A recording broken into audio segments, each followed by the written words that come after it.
चलिए देखिए, इसमें कक्षा 12 की ये जो टॉपिक है जिसको बोलते हैं मानव जीनोम परियोजना, ये जो टॉपिक है इसलिए इसकी शुरुआत की गई है कि इस पृथ्वी पर पाए जाने वाले जितने भी मनुष्य हैं सबके शरीर में उसकी त्वचा,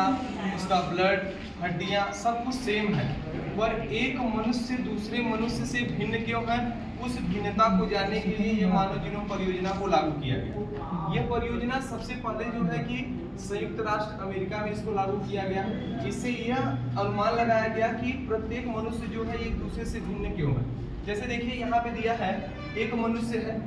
अब इस मनुष्य के अंदर से सबसे पहले कोशिका को लिया गया, यानी इसकी जो कोशिका है, ये जानते हैं हम लोग कोशिकी जीव है, तो इसकी कोशिकाओं को लेकर सबसे पहले उससे गुणसूत्र को प्राप्त किया गया, क्योंकि कोशिका के अंदर बहुत सारे कोशिकांग पाए जाते हैं, जैसे केंद्रक होता है, माइटोकॉन्ड्रिया होता है, गोल्गी का है, बहुत सारे इसके अंदर अंग हैं। उसी में से एक अंग यानी गुणसूत्र को प्राप्त किया गया। ये जानते हैं कि केंद्रक के अंदर पाया जाता है, जो डीएनए से मिलकर बना होता है, उसके अंदर से डीएनए को पृथक कर लिया गया, और डीएनए को जब पृथक कर लिया गया तो उसके